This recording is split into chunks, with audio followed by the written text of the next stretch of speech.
guys, sa mga oras nga na ito, nakalabas na nga ako sa school. At dumaretso na nga ako kina lola. Ito nga sila mama at tatay, susunduin na nga ako. At naglakad nga lang sila diyan. Nagkakahiyaan payo pa mag-golden ngansi. Ito nga guys, at may nakita nga silang rambutan din eh. Pipitas nga sana sila, pero nakalimutan nila, hindi nga pala yun sa amin. Fast forward, nakarating na nga sila mama dito kina lola. Ito nga, tinahanap pa nga nila ako dito. Nadatnan nga nila ako din sa loob ng bahay. Kwento ko nga din na wala akong nasalihan na sport. At eto nga guys, pauwi na kami dahil malapit nang umulan. Pinabihis na nga ako ni mama para nga makauwi na kami. Uy, mahirap na maglalakad ng walang payong. Ay, Diyos ko po. At eto nga guys, pumunta nga sila mama sa baba nang wala ako dahil nagbibihis pa ako. At kala ko nga diyan, iniwan na ako din eh. At eto nga guys, kumuha sila mama ng rambutan nang hindi ako inaalok. Eto nga guys, umakyat na sila diyan para nga makauwi na kami. Pero nga guys, nasa daan na kami ay panay pa din ang pangungutib na ring dalawa. Yung nasa daan na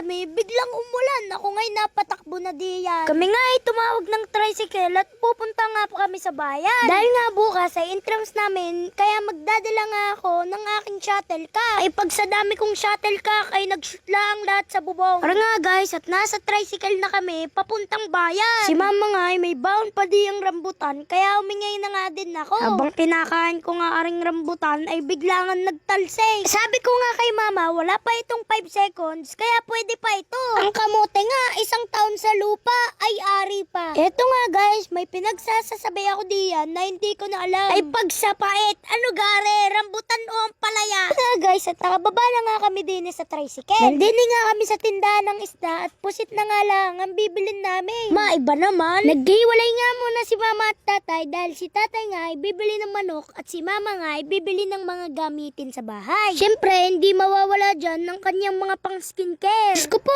kuskus dito, kuskus doon. Samantalang sabon namin ni tatay, pang kuskus sa buong katawan at pang kuskus din sa mukha. Ari nga guys, bumili na nga si mama ng shuttlecock at ako nga ay super excited na. Hindi pa talaga ako sigurado kung anong sasalihan kong laro. Dahil may badminton nga ako sa bahay, ay yun na nga lang din. Nga pala guys, anong sinalihan yung laro at kailan ang intrams nyo? Comment nyo nga dyan sa baba para malaman nating lahat. Kalilimutan mag-follow, like, and share. Salamat sa panonood. Thank you, Lord.